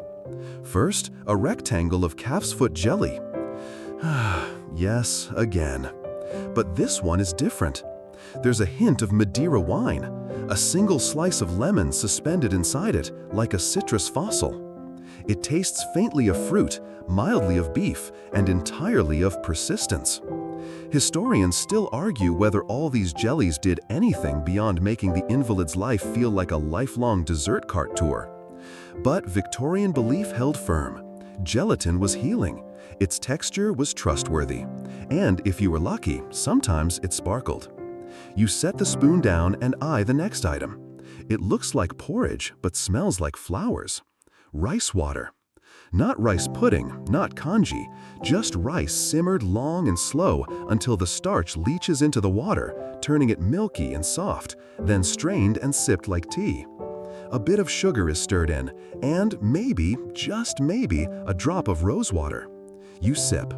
It's like drinking memory. Mainstream fact, Rice water was one of the oldest and most universal invalid foods in the Victorian repertoire. It traveled well, settled bellies, and was often administered with a spoon until the patient could hold a cup again. Quirky fact: one doctor believed it encouraged dreams free of unseemly fancies, meaning it wouldn't cause nightmares, or, heaven forbid, dreams about ankles. The rice water warms you more than you expect. You feel it unfold inside you, like silk pulled through a needle's eye. You close your eyes for a moment. When you open them, there's bread beside you, but not toast. Just a slice of plain white bread, crust trimmed, no butter, slightly stale. And beside it, something daring. Anchovy paste. Yes, really. Victorian invalid food is full of surprises, and here comes one sliding into view on a slice of bread that hasn't had a thrill in weeks. You dab it on cautiously. The nurse says nothing, but you swear her eyebrow lifts, just slightly. You taste salt, oil, fish. Suddenly your mouth is awake again. After so much blandness, this feels scandalous. It tastes like the sea if it had manners and a monocle. Mainstream fact: anchovy paste was once considered a delicacy and a digestive stimulant. Rich in salt and umami, though they didn't have that word, it was believed to spark hunger and sharpen focus. Quirky tidbit: one hospital chef referred to it as the gentleman's mustard. You can't help but smirk. You do feel a bit more dashing. Your tongue tingles. Your eyes widen. You sit up, just slightly. This is dangerously close to feeling like lunch. And lunch in the Victorian invalid world was not something to be taken lightly. To guard against this excitement, the nurse appears with a buffer: a soft boiled potato. No butter, no salt, just a whisper of steam and the earthiness of root vegetables doing their gentle job. You mash it with your fork, slowly, respectfully. You eat it in silence, letting the starch tether you back to your sickbed identity. A reminder: you are still recovering. You are still the one who was once fed barley water through a straw made from goose quill. Historians still argue whether this extreme slowness, the methodical reintroduction of each food group, was more about nutrition or about control. After all, patients who regained appetite too quickly were sometimes suspected of malingering. But there's no malingering here, only mellow chewing and the soft clink of fork against ceramic. And then, a final dish. Something simple: warm stewed apples, softened with cinnamon and a touch of lemon. No sugar. Victorians believed raw sugar could aggravate the bile, but the apples are sweet enough on their own. You take a bite. It tastes like October, like cough drops and nursery rhymes, like something your grandmother's grandmother once made in a blackened pot over an open fire. Mainstream fact: stewed apples were considered a universal cure-all. Good for the lungs, soothing to the digestion, and pleasant enough to tempt even the pickiest invalid. Quirky add-on: one hospital chef referred to it as the gentleman's mustard. You can't help but smirk. You do feel a bit more dashing. Your tongue tingles. Your eyes widen. You sit up, just slightly. This is dangerously close to feeling like lunch. And lunch in the Victorian invalid world was not something to be taken lightly. To guard against this excitement, the nurse appears with a buffer: a soft boiled potato. No butter, no salt, just a whisper of steam and the earthiness of root vegetables doing their gentle job. You mash it with your fork, slowly, respectfully. You eat it in silence, letting the starch tether you back to your sickbed identity. A reminder: you are still recovering. You are still the one who was once fed barley water through a straw made from goose quill. Historians still argue whether this extreme slowness, the methodical reintroduction of each food group, was more about nutrition or about control. After all, patients who regained appetite too quickly were sometimes suspected of malingering. But there's no malingering here, only mellow chewing and the soft clink of fork against ceramic. And then, a final dish, something simple: warm stewed apples, softened with cinnamon and a touch of lemon. No sugar. Victorians believed raw sugar could aggravate the bile, but the apples are sweet enough on their own. You take a bite. It tastes like October, like cough drops and nursery rhymes, like something your grandmother's grandmother once made in a blackened pot over an open fire.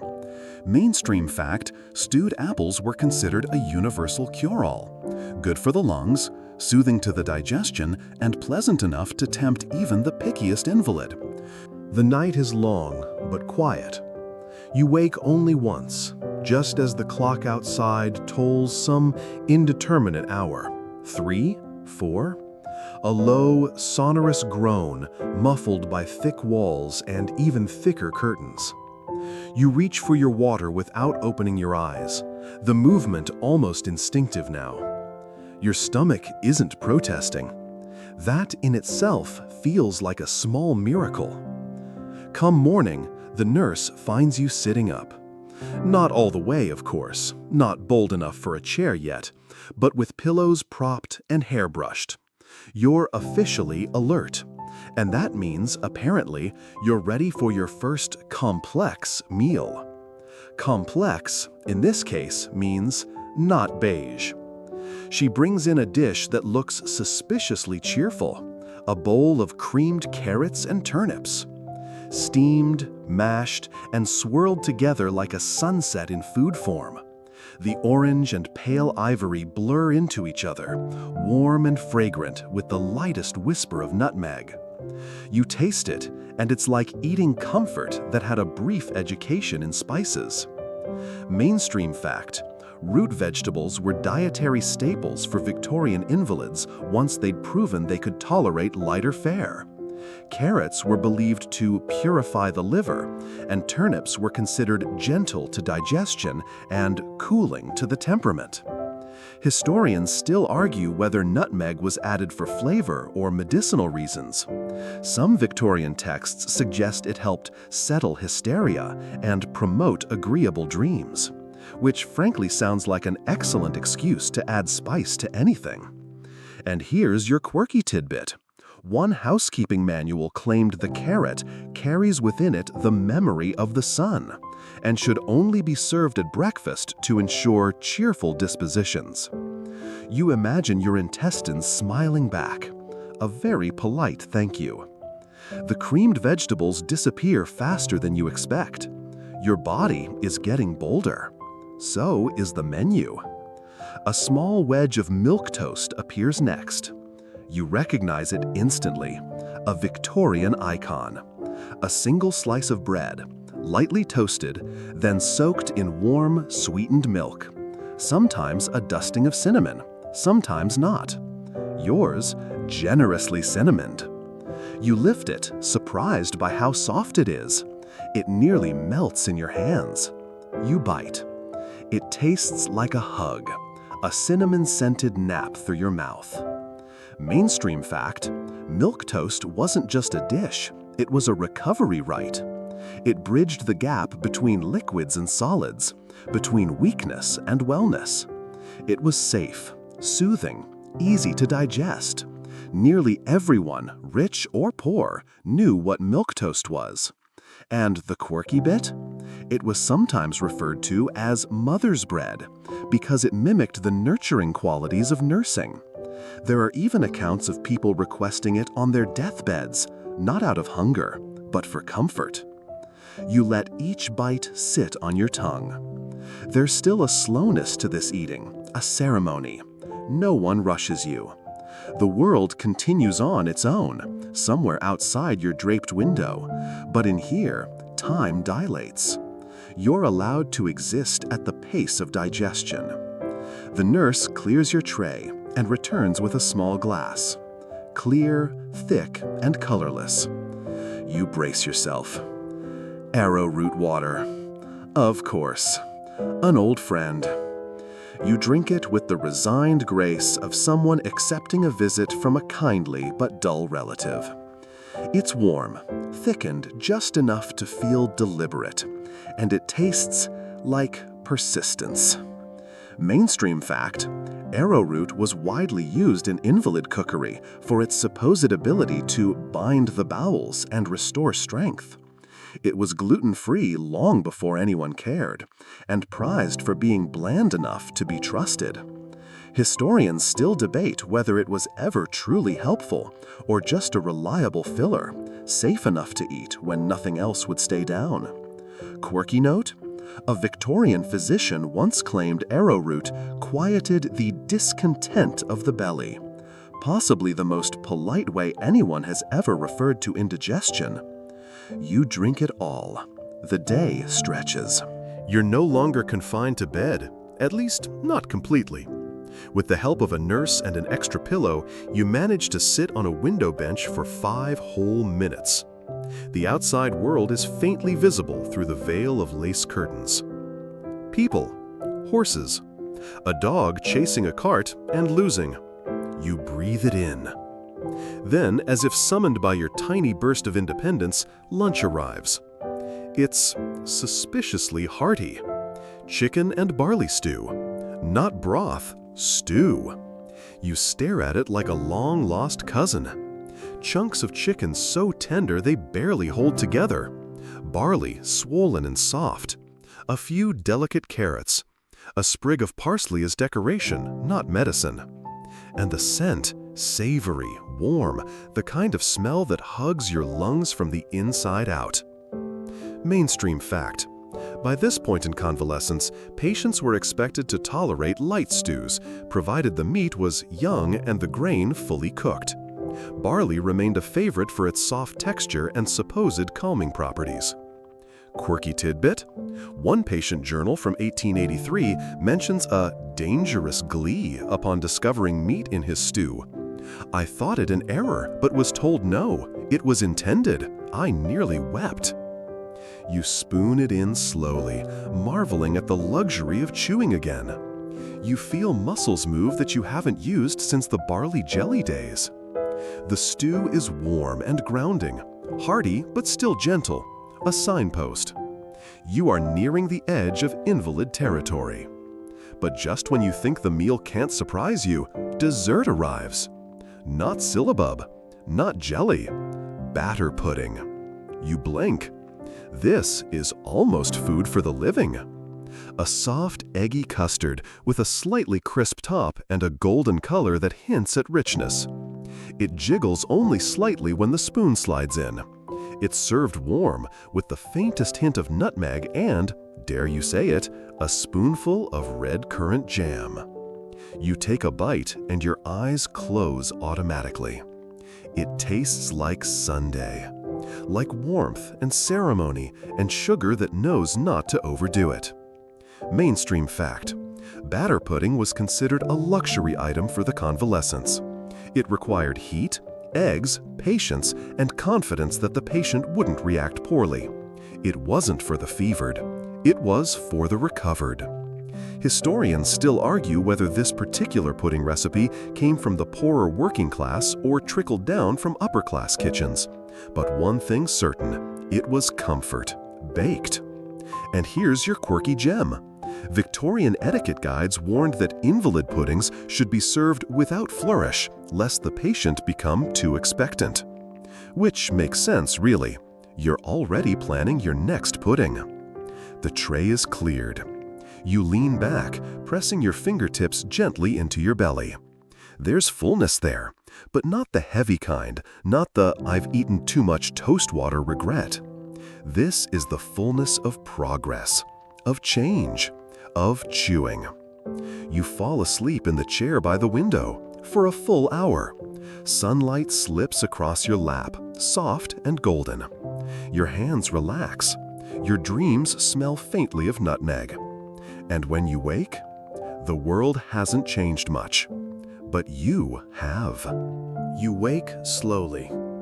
There's no sudden awareness, no bolt upright moment of clarity, just the gentle rising of consciousness, like steam unfurling from a teacup. Your limbs feel longer today, less like they belong to a patient and more like they might carry you somewhere. Maybe not far, just across the room, but it counts.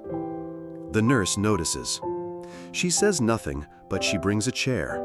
Not the stiff one from the corner, but a proper cushioned seat facing the hearth. You sit in it like it's a throne.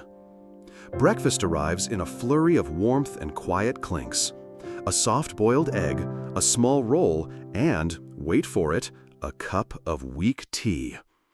Your eyebrows nearly fly off your face. Tea! Actual tea! Granted, it's weak, pale as fog, possibly more hot water than leaf, but it's there, steaming, inviting, civilized. Mainstream fact: tea was cautiously reintroduced into the Victorian Invalid diet once the patient had demonstrated sufficient fortitude. Black teas, especially Darjeeling and Ceylon, were favored, though always diluted to nursery strength. Quirky tidbit: one infirmary guide from 1877 warned that over-strong tea may incite the spirit beyond what the body can maintain, suggesting that even caffeine had to be handled like an overzealous suitor. You sip it with reverence.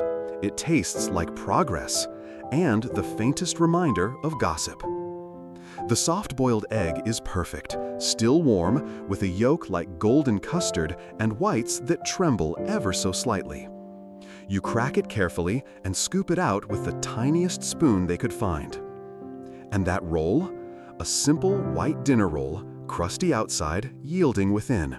You tear it, dip it in your egg, and feel, dare we say it, decadent. You've come a long way from arrowroot. The morning stretches. You read a page or two from a magazine someone's left on your nightstand. You don't remember requesting it, but here it is, filled with line drawings of corsets, columns of etiquette questions, and an article about seasonal fruit that is wildly out of season. Still, you read it, because you can. Lunch is the real surprise. Fish. Steamed sole, to be exact, pale, flaky, and utterly unthreatening. It arrives with a sprig of parsley and a wedge of lemon so small it might be ornamental. You take a bite. It's soft, barely seasoned, but it tastes like the sea has cleaned up for company. Mainstream fact: whitefish, like sole, haddock, or cod, were prized in the Victorian Invalid diet. Low-fat, easy to digest, and considered cooling for the system, they were often steamed or poached in milk. Historians still argue whether these choices were truly based on nutritional science or simply culinary conservatism dressed as medicine. The Victorians loved a food that looked like it had never sinned. Quirky detail? In some convalescent homes, fish was served only on Thursdays because it was considered neither too rich nor too bare, and thus the perfect midweek moral compromise. Yours is served on a bed of mashed parsnips, not potatoes, parsnips. Slightly sweet, vaguely nutty, and mashed to within an inch of their botanical identity. You clear the plate. Then blink, because dessert has arrived early today, and it's a jam roly-poly. You actually gasp. It looks almost indecent. A slice of suet pastry rolled around a stripe of dark raspberry jam, steamed until soft and glistening. It smells like a Victorian schoolboy's daydream. You raise your spoon with trembling respect. It's warm. The pastry is spongy and dense. The jam is tart and rich. Together, they create the sort of mouthful that makes you sit back and re-evaluate your entire illness. Mainstream fact: jam roly-poly was not often given to the very weak, but once strength returned, it was a celebratory dish. It signaled re-entry into the realm of real food, rich, starchy, and satisfying. Quirky gem? It was nicknamed shirt sleeve pudding because it was traditionally steamed in a flowered shirt sleeve tied at the ends. That's not a metaphor. That's real, wearable pudding history. You finish it slowly, dabbing at crumbs like a person attending a high tea rather than someone who was eating barley water 2 weeks ago. The nurse clears the tray, her expression as unreadable as ever, but you swear you catch the faintest curve at the corner of her mouth. Afternoon arrives with a peculiar invitation. Would you like to sit in the garden? You blink again. You look down at yourself, already wearing a wool wrap and slippers. You nod. And so, Wrapped like a very polite burrito, you're escorted out through the conservatory and into a walled garden that smells like lavender and slightly damp brick. The bench is firm, the blanket is warm, and the sun, the sun.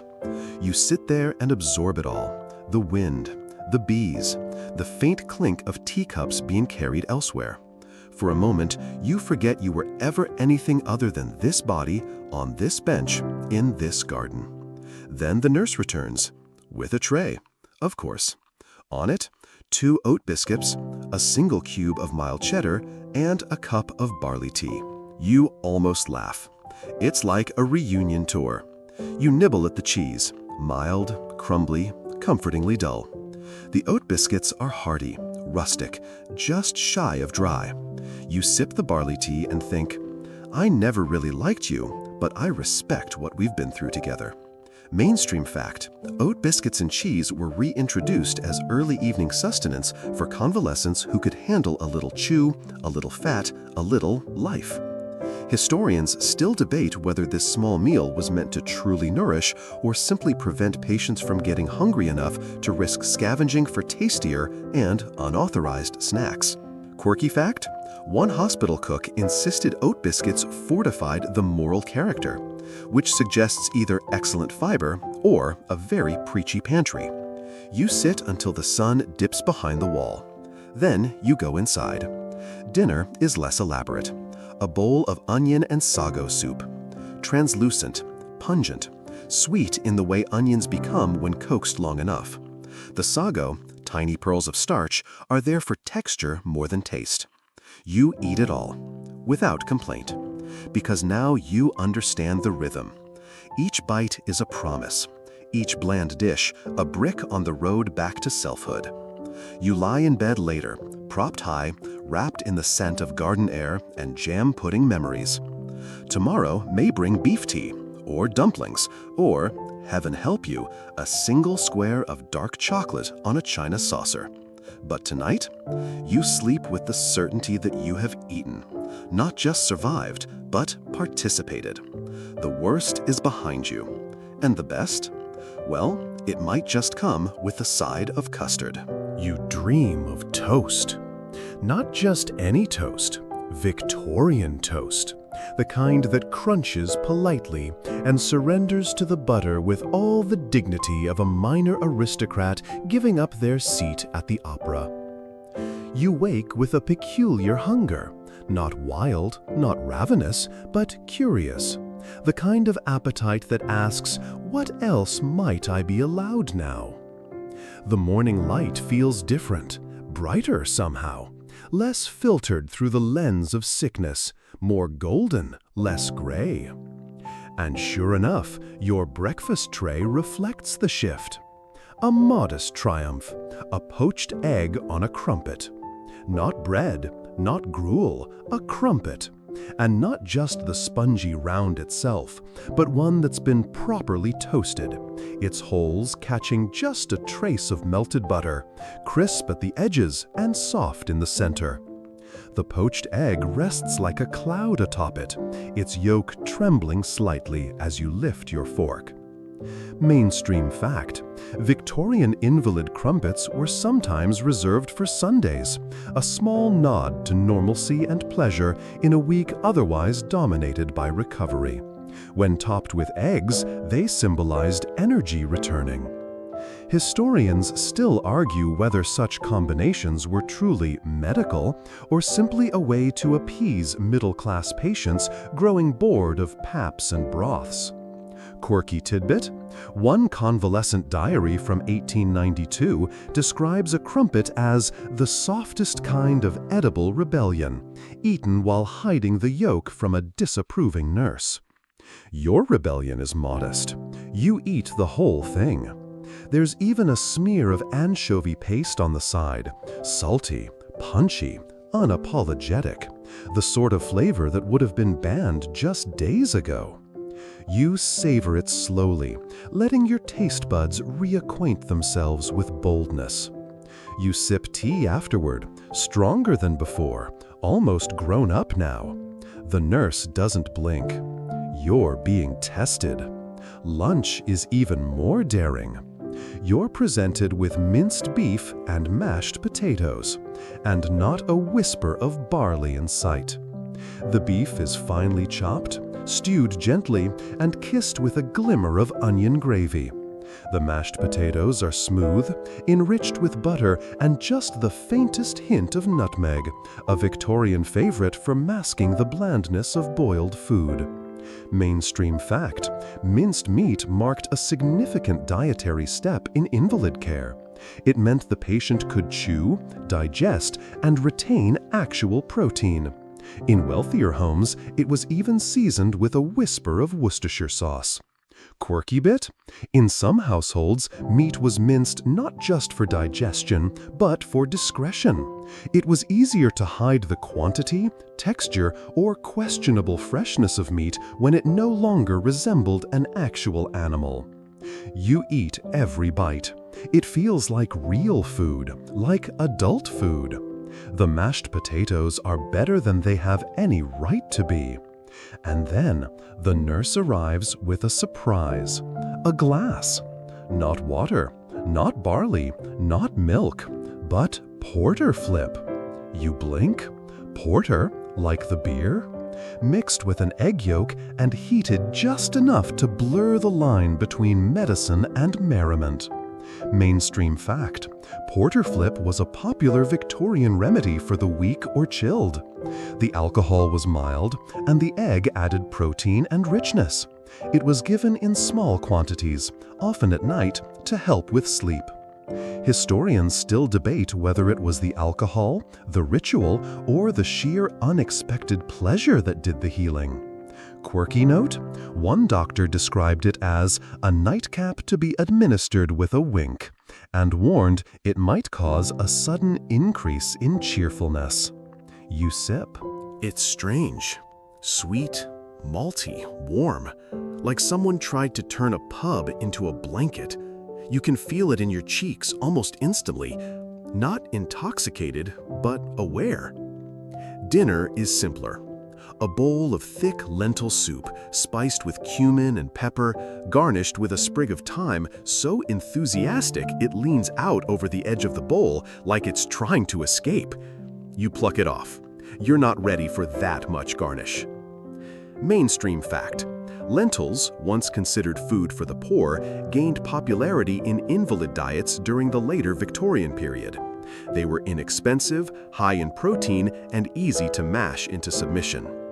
Historians still argue about whether their medicinal reputation was earned or inherited from earlier folk beliefs. Lentils had been associated with calming tempers since Roman times. Quirky tidbit: a nurse's journal mentions one patient who referred to lentil soup as peasant porridge with a monocle, suggesting that the Victorian upper classes never fully trusted legumes. You trust this bowl. It's earthy, hearty, a bit spicy. It tastes like someone cares, maybe not passionately, but attentively. There's a roll on the side. You eat it without butter. Progress doesn't always need embellishment. And then, just when you think the day is done, the nurse arrives with the evening's final offering. Rice pudding, of course. Creamy, still warm, topped with a dusting of cinnamon and the faintest golden crust. Plump raisins peek out like shy guests. You know this dish well by now. It's been waiting, watching, biding its time until it could return triumphant. Mainstream fact: rice pudding was the Victorian comfort dessert, appearing in poorhouses and palaces alike. It signaled both thrift and care, a warm, nourishing staple that could be dressed up or down depending on the household. Historians still argue whether its ubiquity came from genuine love or lack of better options. After all, not every pudding has a fan club. Quirky detail: some believed rice pudding improved memory, and at least one recipe book recommended it be served before examinations to calm the spirits and collect the thoughts. You eat it slowly, pretending you're preparing for a spelling bee. It's not fancy. It doesn't need to be. It's comfort, rewarmed. The nurse lingers a little longer tonight, She adjusts your pillows, tucks the blanket just so, and pauses before turning down the lamp. "Tomorrow," she says, "perhaps a bit of roast chicken." You smile, because roast chicken is practically a parade in food form. You settle in under the quilt, full and fortified. Not just nourished, included. You've rejoined the dinner table of life. And tonight, as the fire dies down and the hush falls over the house, you drift to sleep without the ache of hunger or the fog of weakness. Your last thought before sleep: what jam might come with tomorrow's sponge cake? The day begins with butter. You smell it before you open your eyes, that unmistakable golden scent of something being toasted in an iron pan. It floats in from the hallway, mingled with soft footsteps and the low hum of morning chores. You open your eyes and you know, deep in your now well-fed bones, that something beautiful is coming. And you're right. The nurse wheels in a tray carrying a single, perfect slice of buttered toast. Not scorched, not floppy, just toast. Golden brown, crisp around the edges, the middle still soft enough to yield under your teeth. The butter has melted into the surface like it was always meant to be there, pooling in the corners like sunshine. There's a boiled egg too, no longer soft, now hard, chopped and scattered over the toast with a faint sprinkle of salt. The presentation is borderline rebellious. You take a bite, and the crunch is almost rude in the quiet room. Mainstream fact: toast topped with chopped egg became a standard in Victorian convalescent breakfasts once patients were well on their way to recovery. It offered protein, texture, and a psychological reward for endurance. Quirky tidbit: a 19th century etiquette guide advised convalescents to chew toast without audible enthusiasm, lest their appetite offend the sensibilities of the nurse. You consider this as you take your next loud, joyful bite. Historians still argue whether the introduction of toast marked a return to normalcy or simply a comforting illusion of it. Either way, you're eating like someone who belongs to the living. After breakfast, you're permitted a longer walk. Yes, walk. The chair is ignored. The nurse merely opens the door, nods toward the corridor, and says, "Take your time." You shuffle like a ghost in wool socks, but you move. Past the other rooms, past the faded floral wallpaper, past an open window where someone's hung damp laundry and it flutters like tired flags. By the time you return, the day has ripened. Lunch is waiting, and it is, deep breath, chicken pie. You stare at it for a long time. It stares back. Golden crust, steam curling from the seams, a gentle spill of thick gravy at the edge. Inside, shredded chicken, soft leeks, bits of carrot barely holding their shape. No barley, no paps, no milk skins.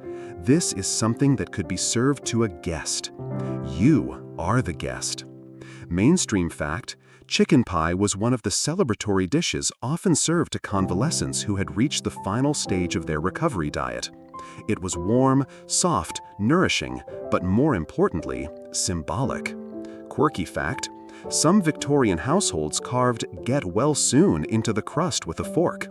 Others shaped pastry into tiny birds or flowers atop the pie. Your pie is plain, but the sentiment's the same. Historians still argue whether these decorative pies were reserved for the wealthy or if even working-class homes found a way to mark the occasion. You break the crust with your fork and inhale. And then you eat, slowly, savoring every bite like it's been delivered from the gods on a gravy boat. It's not heavily seasoned, just enough salt, a pinch of herbs, but it tastes real. It tastes earned. You finish it all. There's no second serving. There doesn't need to be. For dessert, something bright. Stewed rhubarb with cream. Sharp, sweet, a little bit scandalous, honestly.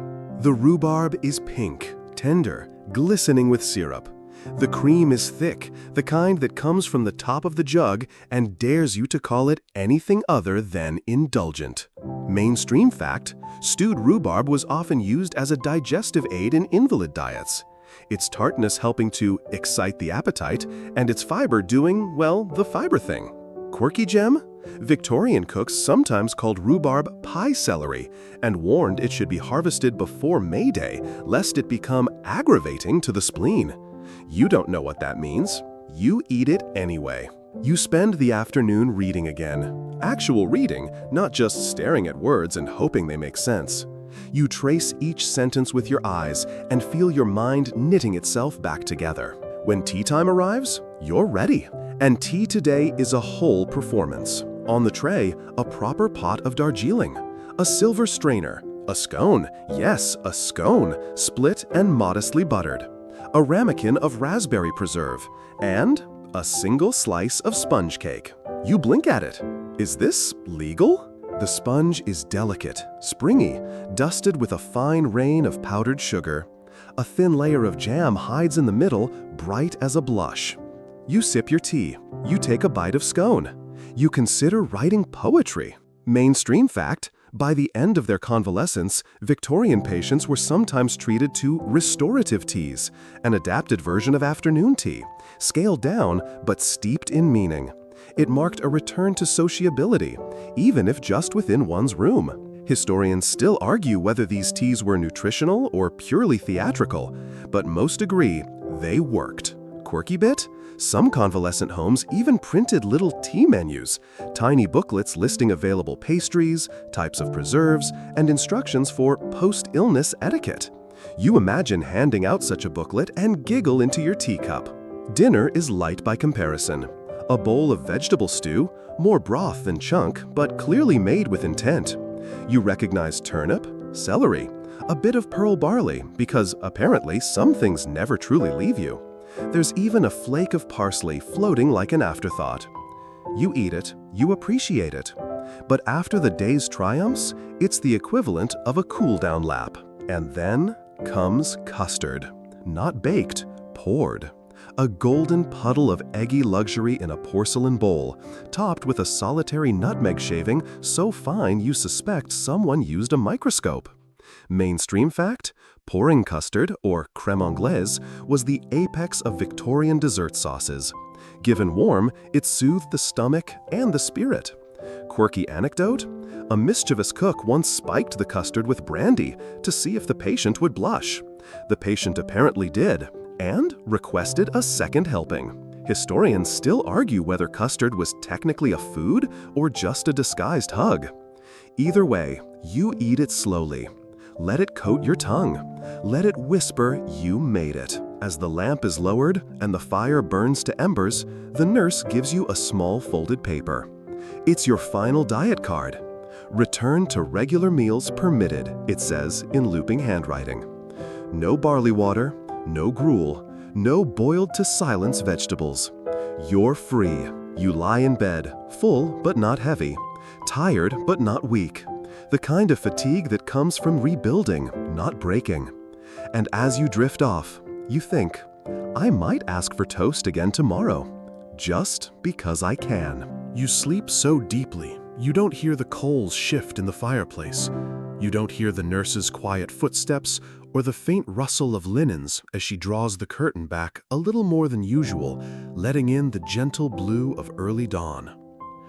You only know the morning has come when you smell porridge, thick, rich, and no longer a punishment. Yes, porridge, again. But this time, different. There's brown sugar sprinkled over the top, melting into the oat hills like caramel snow. A curl of butter slides down the side like it's late to the party. And beside it, a single medjool date, pitted and sliced, its glossy surface like something from a Renaissance painting. You eat with reverence. This is not your first porridge rodeo, but it feels like your last in the convalescent sense. Now, it's less about sustenance and more about tradition. A farewell breakfast, a nod to all the bowls that came before. Mainstream fact, as invalids recovered, porridge was sometimes brought back in richer, more luxurious forms. Thicker oats, toppings like clotted cream, or even a drizzle of molasses. Quirky bit? One Victorian cookbook suggested decorating porridge in the manner of a pudding to boost morale. Some families added cinnamon or even cocoa, considered wildly decadent. Historians still argue whether porridge remained a beloved comfort or simply a symbol of being alive and stuck with British breakfast. You chew slowly, then lick the spoon like a child on holiday. After breakfast, the nurse doesn't arrive. She's done with you. Instead, someone else appears, the housekeeper. She brings a folded cardigan, your slippers, a comb. "You've a visitor," she says.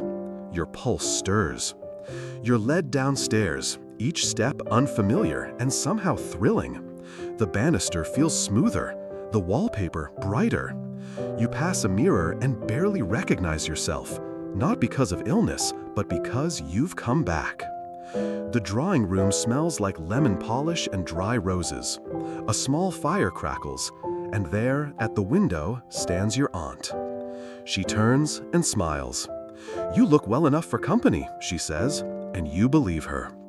She hands you a parcel wrapped in brown paper. Inside, a jam tart. No ceremony, no napkin, just a little triangle of joy. Raspberry, judging by the color and the faint blush of sugar on the crust. You eat it. You talk. You laugh once, quietly, but it's still a laugh.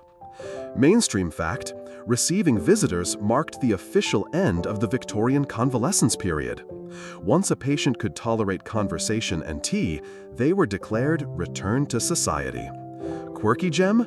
Some families gifted small convalescence medals, tiny brooches or hand-embroidered handkerchiefs to commemorate the ordeal. You receive no medal, but your aunt does give you a new book.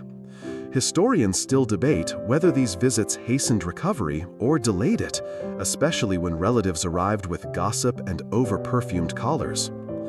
Later that afternoon, as you sit by the fire with a blanket over your knees, not for warmth, but for coziness, you realize what's changed. It's not just the food, it's the expectation. You're no longer being managed.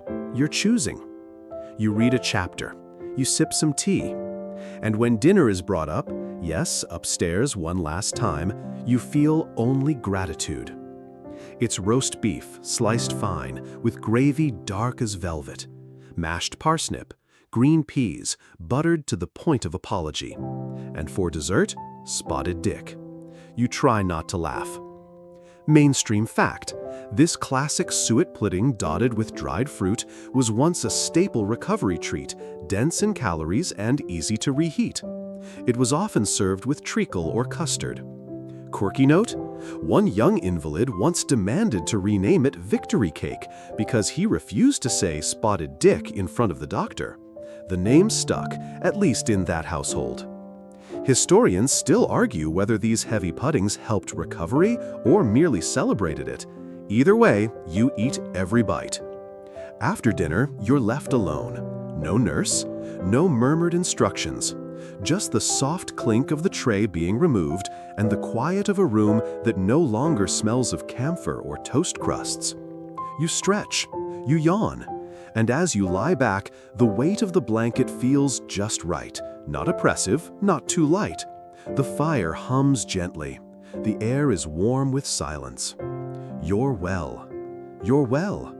There's no trumpet, no sudden fanfare. Just the quiet, golden sense of return. You made it. You close your eyes, and here comes the wind down. The fire fades, but its warmth lingers. Your limbs soften into the mattress like wet sand pulled into the tide. Each breath you take is quieter than the last. The room around you seems to grow larger as your thoughts grow smaller, drifting out like tiny boats across a velvet lake. The air carries the faint scent of nutmeg and old books, a trace of lavender from your pillow. Even the ticking of the clock feels slower now, like it's too sleepy to count the minutes properly. Outside, the night holds steady. You imagine the moon catching on the edge of the rooftop, brushing its pale light across the slates. A cat somewhere sighs. A leaf drifts past a window. And in your mind, a toast rack sits empty, a butter knife set gently down beside it. You've eaten your way back to life. You've rested, you've endured, you've tasted the soft triumph of sponge cake and poured custard. You've risen one sip of barley water at a time. And tonight, you lie still not because you must, but because you can. Let the blankets wrap around you. Let the hush carry you. Let yourself float. Sweet dreams.